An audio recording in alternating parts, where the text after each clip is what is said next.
কোথায় থাকিস তুই? একটা কাজ আমি তোকে দিয়ে করাতে পারি না, এদিকে ওদিকে শুধু ঘুরে বেড়াস। আমি সৎ মা বলে তুই শুধু আমাকে খাটানোর তালে থাকিস। তা হবে কেন মা? আমি তোমাকে সৎ মা ভাবি না, আমি তোমাকে আমার নিজের মাই ভাবি। হয়েছে হয়েছে, তুই যে আমাকে কত তোর নিজের মা ভাবিস সে আমি খুব ভালোই জানি। নিজের ভাবলে এতক্ষণ ঘুরে বেড়াতে পারতি না। আমি ঘুরে বেড়াইনি মা, শিখার ঘরটা অগোছালো ছিল, তাই আমি ওর ঘরটা গুছিয়ে দিচ্ছিলাম। তার মানে তুই কি বোঝাতে চাইছিস আমি নোংরা? আমি ঘরের কোনো কাজ করি না, আমার সব কাজ তুই করে দিস? সে কথা আমি কখন বললাম? দেখেছো মা, বলে আবার কেমন মুখের উপর অস্বীকার করছি।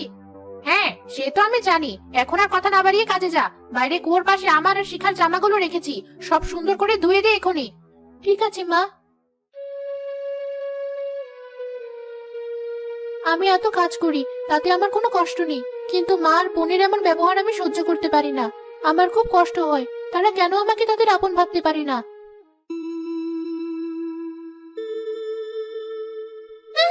মেয়েটা কত কাজ করে, ওর স্বপ্ন খুব কষ্ট দেয় মেয়েটাকে।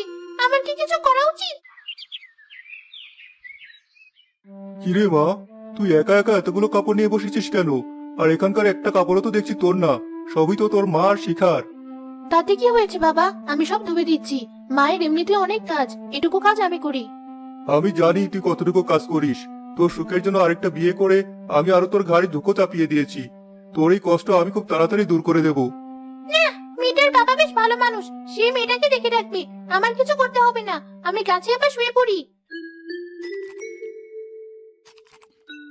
ভালো করে খা মা, শরীরটা কেমন হয়ে যাচ্ছে, একটু বেশি করে খেতে পারিস না? খাচ্ছি তো মা, আর কত খাবো, খেতে খেতে মোটা হয়ে যাচ্ছি। কোথায় মোটা হচ্ছিস? এখন ঠিক মতো খাওয়া দাওয়া না করলে চেহারা নষ্ট হয়ে যাবে। শিখার চেহারার কথা ভাবছো, আর ওদিকে হাবিবাকে দিয়ে ঘরের সব কাজ করাচ্ছ, তার দিকে একবারও কি তুমি তাকাতে পারো না? তুমি ওর নিজের মা না, তাই বলে কি ওর দিকে তাকাবে না? তুমি কি বলতে চাইছো? আমি তোমার মেয়ের কোনো খেয়াল রাখি না, ওকে খেতে দেই না? খেয়াল যদি রাখতে তাহলে আমার মেয়েটার ওই হাল হতো না। নিজের পেটের মেয়েকে দিয়ে তো একটু কাজও করাও না তুমি, তাহলে ওকে দিয়ে এত কাজ করাও কি করে? তোমার বিবেকে কি একটুও বাদে না? যখন বাড়ি আসি তখনই দেখি মেয়েটা আমার কিছু না কিছু করছে। তোমার ওই মেয়ের জন্য কি এখন তুমি আমার সাথে ঝগড়া করবে? কুটনি মেয়ে একটা, কি একটু কাজ করে তাই আবার বাবার কাছে নালিশ করে। তুমি আর আমার মেয়েকে নিয়ে একটা বাজে কথাও বলবে না, যদি বলো তাহলে তোমাকে তোমার বাপের বাড়ি পাঠিয়ে দেবো। ওর জন্য তুমি আমাকে এত বড় কথা বললে? বেশ, তোমার মেয়েকে নিয়ে আমি আর একটা কথাও বলবো না। হ্যাঁ, তাই বলো না। আর বেশি দিন আমার এই মেয়েকে তোমার সহ্য করতে হবে না, সেই ব্যবস্থা আমি করছি। হ্যাঁ, ওই একটাই তো তোমার মেয়ে, তার জন্য সব করো। আমার মেয়ে তো তোমার কিছু না, তার জন্য তোমাকে কিছু করতে হবে না। আমার মেয়ের জন্য আমিই করব। কি বাপু, এভাবে কতক্ষণ চুপ করে বসে থাকবে? কি বলতে এসেছো সেটা বলো এবার। ঘটক মশাই, আপনি তো জানেন আমার এক মা মরা মেয়ে আছে, তার জন্যই আমার একটা ভালো পাত্র দরকার। মেয়েকে নিয়ে আমার বড় চিন্তা হয়, ওকে বিয়ে দিতে পারলে আর কোনো চিন্তা থাকবে না আমার। এই কথা। আমাদের মরলকে তো তুমি চেনো, জানো সে আর তার পরিবারের সবাই কেমন ভালো মানুষ। তাই এই গ্রাম সহ 5 গ্রামের মানুষ খুব ভালোভাবেই জানে তার ছেলেকে বিয়ে করাবে। কদিন আগে আমার কাছে একটা পাত্রী খোঁজ করছিল, তোমার মেয়ের কথাই তাহলে তাদের বলবো। সে তো খুবই ভালো কথা। বেশ, আপনি তাহলে সেই ব্যবস্থাই করুন। ঠিক আছে, ও নিয়ে তুমি চিন্তা করো না, আমি আজই গিয়ে ওদের সাথে কথা বলবো। কি রে, তুই এখানে কি করছিস? আমার সামনে তুই আর আসবি না। বজ্জাত মেয়ে, কি একটু কাজ করে সে নিয়ে আবার বাপের কাছে নালিশ করে। মা, আমি বাবার কাছে কোনো নালিশ করিনি, তুমি বিশ্বাস করো। বাবা নিজেই আমাকে কাজ করতে দেখেছে। আমি বাবাকে নিষেধ করব তোমাকে আর কিছু যাতে না বলে। তুমি আর রাগ করো না আমার উপর। শোন, আমার মাকে নিয়ে তোর ভাবতে হবে না, আমার মায়ের জন্য আমি আছি। তুই এখান থেকে যা।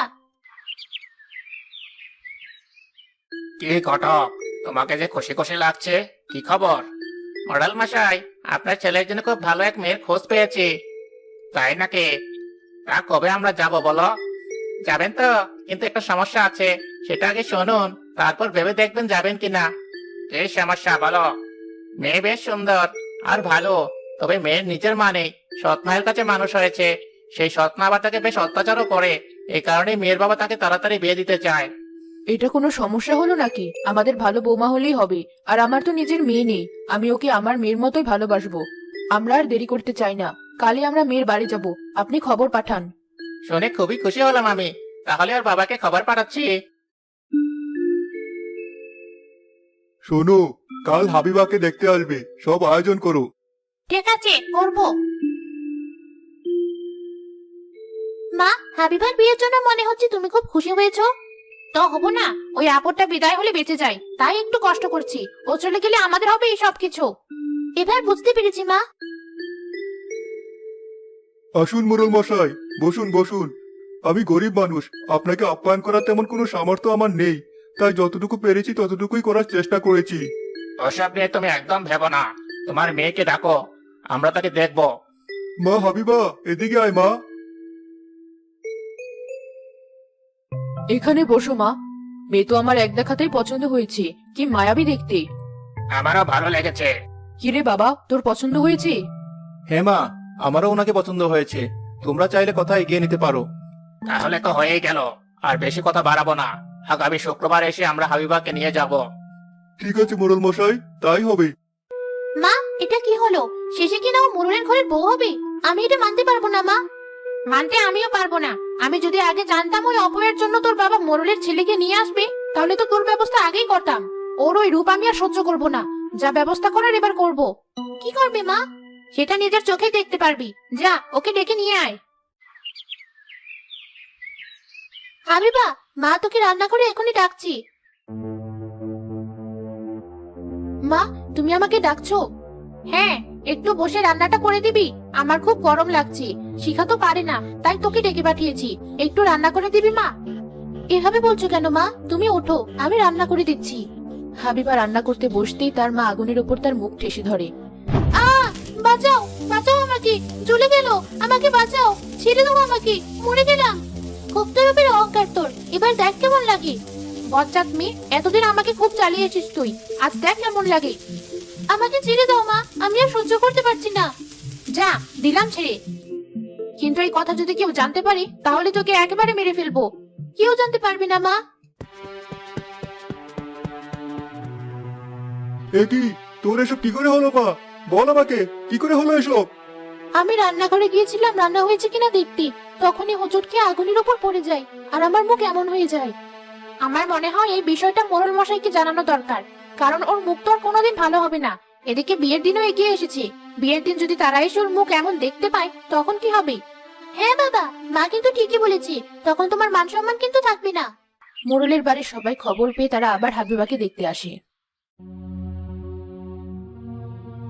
এমন একটা পরিস্থিতির জন্য আমি লজ্জিত, আপনারা আমাকে ক্ষমা করবেন। ওরে অবস্থা, আপনাদের না জানিয়ে যদি বিয়ের ব্যবস্থা করতাম, তাহলে তো আপনাদের অপমান করা হতো, তাই আপনাদের আসতে বলেছি। সে ভালো করেছেন। আহারে, মেয়েটার কি অবস্থা হয়েছে। এই তো মনে হয় কাজ হচ্ছে, নিশ্চয়ই ওকে আর ওদের ঘরের বউ করবে না। যখনই বিয়ের কথা মানা করে দেবে, তখনই আমার মেয়ে শিখার সাথে বিয়ের কথা বলবো। তোমার একটু সাবধানে চলা উচিত ছিল। যাই হোক, যা হওয়ার তা তো হয়ে গেছে। এখন তুমি শুধু সুস্থ হও, বিয়েটা হয়ে যাক, তারপর আমি তোমাকে শহরে নিয়ে ভালো চিকিৎসা করাবো। তার মানে তুমি এই পোড়া মেয়েটাকে বিয়ে করবে? হ্যাঁ করব। পুড়ে গেছে তো কি হয়েছে, ওর মনটা তো আর পুড়ে নেই। বাইরের সৌন্দর্যই সবকিছু না। আমরা আজ আসি।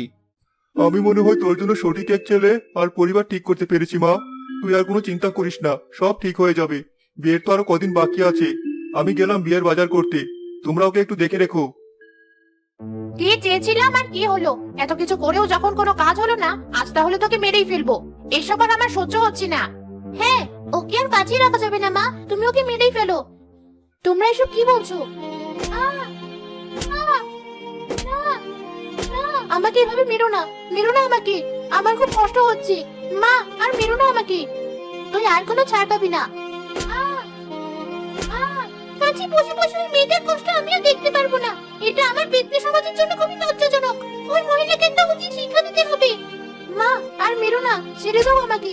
আমি তোমাদের বাড়ি ছেড়ে চলে যাব। ওই মোড়লের ছেলেকে আমি বিয়ে করব না। তুমি শিখার সাথে ওর বিয়ে দিও, আমাকে ছেড়ে দাও। না না, তা হবে না। তুই বেঁচে থাকলেই ঝামেলা করবি, তোকে আর বেঁচে থাকতে দেওয়া যাবে না। কিন্তু সেটা তুই আর পারবি না। মেয়েটাকে তুই অনেক কষ্ট দিয়েছিস, আমি আর কিছু সহ্য করব না। তুই কে, কি চাস? ভালো চাস তো এখান থেকে এখনই চলে যা। তাই নাকি? দেখি তুই কি করতে পারিস।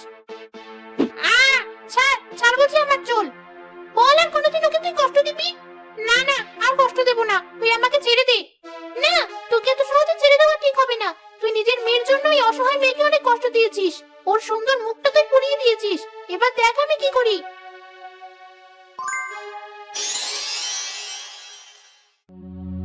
একই আমার মেয়ের একই চেহারা হলো, আর ওর মুখ ঠিক হয়ে গেল কি করে? এটা তো লোভের ফল। তুই এতদিন যে লোভ করেছিস সেই ফল এটা। আর কোনোদিন এই মেয়ের কোনো ক্ষতি করার চেষ্টা করলে সেদিন আর তোকে ছেড়ে দেবো না। আমি আর ওকে কোনো কষ্ট দেবো না। তুই ভালো থাকিস হাবিবা। আমি থাকতে তোর আর কেউ কোনো ক্ষতি করতে পারবি না। তোমাকে অনেক ধন্যবাদ।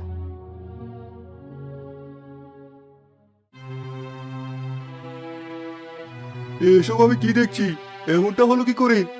তুমি আমাকে ক্ষমা করে দাও। এই সবই হয়েছে আমার পাপের জন্য। আমি নিজের মেয়ের ভালো করতে গিয়ে আজ তারই ক্ষতি করে দিয়েছি। কি বলছো তুমি? হাবিবাকে আগুনে আমি ফেলে দিয়েছিলাম যাতে ওর বিয়ে না হয় মোড়লের ছেলের সাথে, কিন্তু তবুও সে ওকে বিয়ে করতে যাওয়ায় আমি ওকে মেরে ফেলতে চেয়েছিলাম, কিন্তু তখনই এক পেতনি এসে আমাকে আমার সাজা দিয়ে গেছে। ছি ছি ছি, তুমি এসব করেছো? তুমি খারাপ জানতাম, কিন্তু এতটা খারাপ জানতাম না। বাবা, তুমি মাকে আর কিছু বলো না। মা নিজের ভুল বুঝতে পেরেছে, সে আর কখনো এমন করবে না। বেশ, আমি আর কিছু বলবো না। অবশেষে রায়হানের সাথে হাবিবার বিয়ে হয়ে যায়।